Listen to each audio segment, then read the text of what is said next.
Well, David, thank you for being willing to share with us today. Let me give a quick introduction as to who David is. David's former governor of South Carolina and now executive director for the United Nations World Food Program. Under David's leadership, the World Food Program has just won the Nobel Peace Prize. The World Food Program is the largest humanitarian organization in the world, and I understand its budget has been about, was it 18 or $8.4 billion a year now. Under David's leadership, it's increased that much. David's also a valued friend to Connie and I. So thank you for being on with us, David, and for giving us your very valuable time. All right, it's great to see you. It really is. Thank you very much for giving us this opportunity. You bet. It's great to be able to talk to you. When we had lunch back last April, you talked to us about COVID shutdowns and how it hurt the world's economy, leading to increased world hunger. What's the situation now? How many people are on the brink of starvation? Talk to us about that a little bit. You know, when COVID was just coming on the scene back in early part of the year of 2020, I got a phone call from an old friend, Tony Blair from the UK, and Tony said, David, you travel around the world probably more than anybody and see a comprehensive picture. What do you think? And I said, Tony, what I'm very concerned about is everyone at that time was making decisions, healthcare decisions about COVID in a vacuum, not really appreciating the consequential dynamics. And I said, we've got to be careful. If we're not, the cure will be worse than the disease. We'll end up killing more people from starvation by economic deterioration. So we really have to work a hunger pandemic along with, at the same time, with a COVID pandemic. And the world responded, and we've really dramatically changed the dynamics of how we were working out in the field, so to speak. Now, that was back in March and April, and I spoke to the United Nations Security Council saying that we've really got to be strategic in how we approach these issues around the world. Now, before COVID hit, because of man-made conflict, the hunger rate, I'm talking about the severe hunger rate, those people that are marching towards starvation. The general hunger rate is about 700 million, but those that are marching towards starvation was 80 million when I arrived at the World Food Program 4 years ago.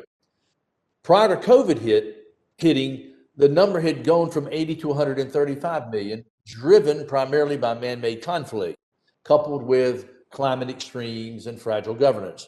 But since COVID, the number has spiked. And I'm not talking about people going to bed hungry. I'm talking about people that are really don't know where the next meal is and they're marching towards starvation. That number has now gone from 135 million to 270 million people around the world. And we're looking at 36 countries that could potentially have famine this 2021 if we don't get the access and the funds that we need. So it is a very bad situation, Art, and if we don't get the monies we need, we will have mass starvation, destabilization of nations, and mass migration from those nations. So it's a lot cheaper to address the problem early on than wait after the fact. One of the things you mentioned there too is the number of people that are dying per day of hunger. Do you know what that is and how that's increased? Well, just to give you an idea, about 9 million people died in the world in 2020. About 1,008,000 or 900,000 died from COVID. And so it's not one versus the other. It just shows you how bad both are. So you do the math, and you're talking about every so many seconds, a person dies on earth from hunger. And you know, the shame about that is that there's so much wealth in the world today. There's $400 trillion worth of wealth in the world today. Not a single child or person should die from hunger.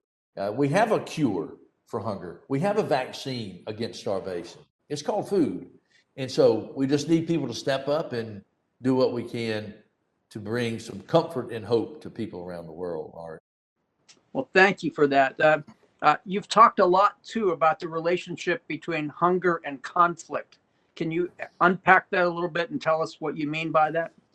Well, I could probably talk about that all day long, and I can assure you that people of South Korea know exactly what I'm talking about. And just a generation back, people were starving, struggling, and there's a clear connection between conflict and hunger, between security, peace, and hunger. In fact, we were able to get the United Nations Security Council to pass a resolution last year. The Security Council, which many times is divided with Russia, China, and the West, actually came together on this very important issue, saying there's a clear connection between food security and peace and stability.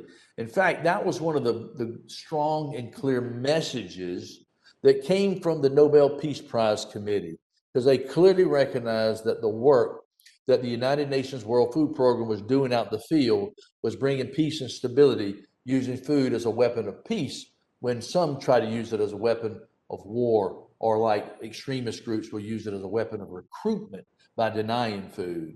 And so what we have learned over the years, and we survey a lot of people, as you can imagine, we are feeding about 100 million people right now as we speak on any given day, week, or month. And we're trying to move those numbers up quite substantially this year because of COVID. But for every 1% increase in hunger, there's a 2% increase in migration. And when you have spike in prices, you'll start seeing destabilization and riots and protests. So it's all interconnected. And so, Art, we know what needs to be done. We just need the political fortitude and the will to get the money to get the food in the places that need it most. I really like that phrase, weapon of food is weapon of peace, that you used. I know we're at the Pyeongchang Peace Forum 2021, and just can you unpack a little bit more, maybe an illustration of food as a weapon of peace? Well, in many places, for example, when the day that I received the phone call from the Nobel Peace Prize Committee, I was in Niger, and I was out in the field negotiating access in an area where you had ISIS to the south and Al Qaeda to the north, for example. And if extremist groups can deny access to food, then when a mother or father hasn't fed their child in a week or 2 weeks, they have to join the extremist groups. And so we were out in the field negotiating access so that we could get food to people that would not have to join the extremist groups. Because then when as food is not available, they grow their numbers in terms of the militants and extremists. Now, in general areas, and we can show this from place to place to place, because we're in about 83 countries, Art. 80% of our expenditures are in conflict areas, about 60% of the people. And we see a direct connection and correlation between food and peace. And whether it's in the ISIS or Al Qaeda or Boko Haram or Al Shabaab area, or it could be in South Sudan or Syria, and many other places that we're in as we speak.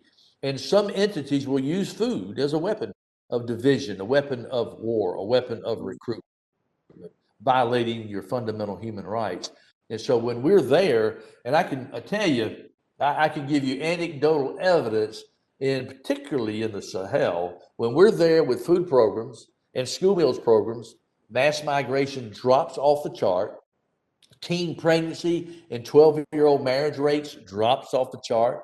Recruitment by ISIS or Al Qaeda drops off the chart. It's a lot cheaper for everybody to address it on the front end versus having destabilization and migration.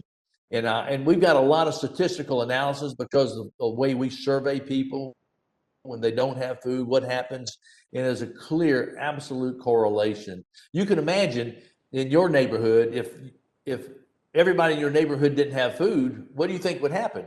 And you couldn't get to a store to get food. And if one house in the neighborhood had food, what do you think is going to happen? And we're dealing with that right now in Yemen. If Yemen ends up, because of the designation of terrorist organization, and if we can't get food into Yemen, which requires over 90% of all the food that goes, that the people consume in Yemen comes from the outside. So if we can't get food in, imagine if I do have one truck going through a neighborhood and nobody in that neighborhood's had food in 2 weeks. What do you think is going to happen to my truck and my truck driver? It's not going to be a good scene. It's just common sense. And who would have ever thought in 2021 we'd be dealing with issues like this with all the technology and all the wealth. Art, it's a shame on us, but South Korea has showed the way forward with its past, its history, and how to go from a recipient nation to a donor nation. What a story that you have right where we're talking about at this conference today. Yeah, tell us a little bit more about South Korea's involvement. You have any more specifics about it? Yeah, I mean, South Korea has been a great partner. I travel there quite often.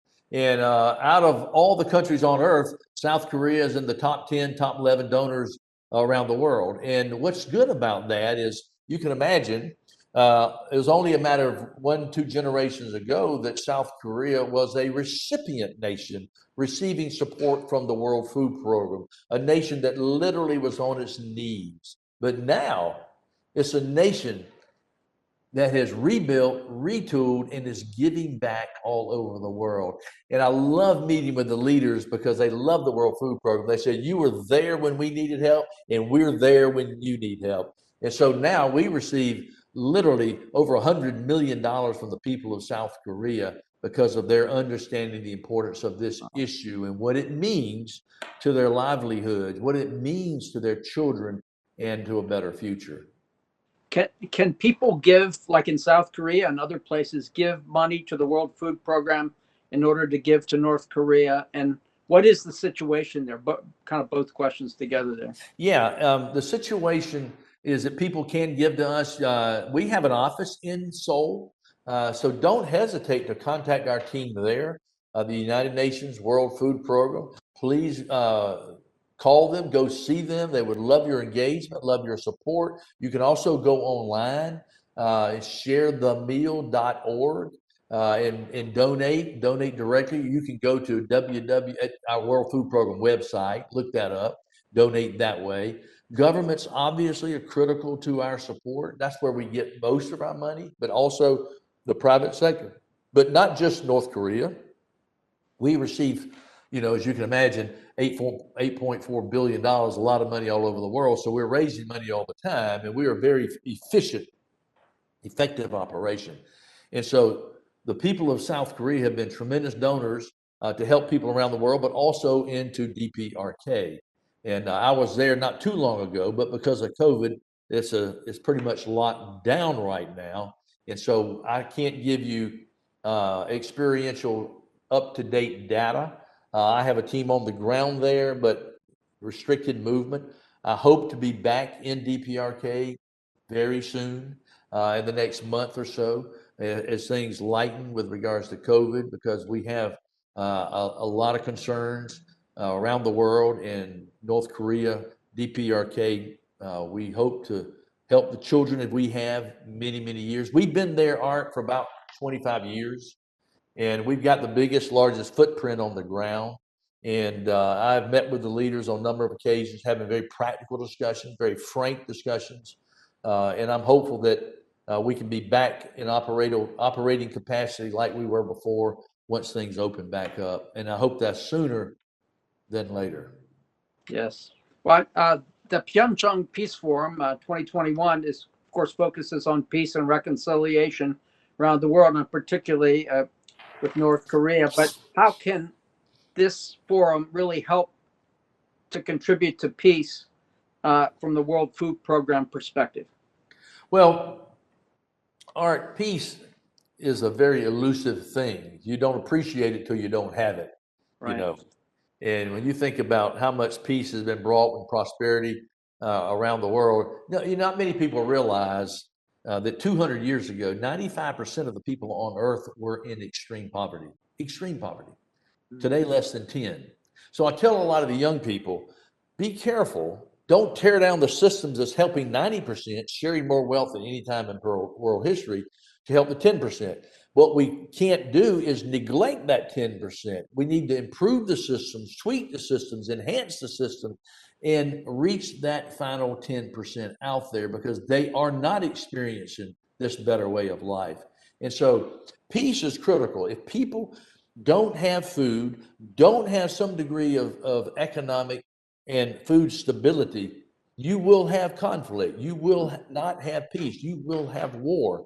And when you look around the world today, it's heartbreaking, Art, to see what's happening. In fact, the United Nations, and particularly with leadership like Ban Ki-moon, had established sustainable development goals for the whole world. One of them was to end world hunger by 2030. And quite frankly, that's doable. $400 trillion of wealth in the world today with our experience and expertise, but man-made conflict is driving the hunger rate back up when we should be eliminating hunger. My goal when I arrived at the World Food Program was to put the World Food Program out of business because people would no longer need our outside support. You know, I have not yet met a mother out in the field, whether it's a war zone or like Niger or Burkina Faso. I've not met one yet that wanted outside support. They want to take care of their own families. And when we come in and help them and strengthen them, I've had more mothers tell me, Mr. Beasley, I'm no longer taking care of my own family. I'm now helping my whole village. And if I can just grow another acre, I'm going to sell into the marketplace. And that's that entrepreneurial spirit of taking care of your village, helping your neighbor, and into the marketplace. And so that's where we want to be. And peace is critical to that. And it's why we need to build systems with our beneficiaries. We are rehabilitating land, putting in water systems to improve the quality of the community so they can be stabilized and have peace and not be vulnerable to extremist groups and extreme politics. Governor Moon Soon Choi, who's the governor of Gangwon province that is hosting this conference, really has a passion for this idea of peace and reconciliation, particularly with North Korea. Is there any way that we can establish a partnership between Gangwon province and the World Food Program, or how would we go about doing that? Well, I would certainly hope so. And of course, we all know the sensitivity of the politics with regards to this particular area of the world. And so we are definitely open to ideas and thoughts and would be willing to sit down and discuss ideas. We're hopeful with all the troubles around the world that we would love to see the potential become a bright spot for the whole world and see these differences come to an end. Art, I know everybody where you are, where this conference is, and the governor are thinking the same thing. So anything we can do, any ideas you have, we look forward to talking about them.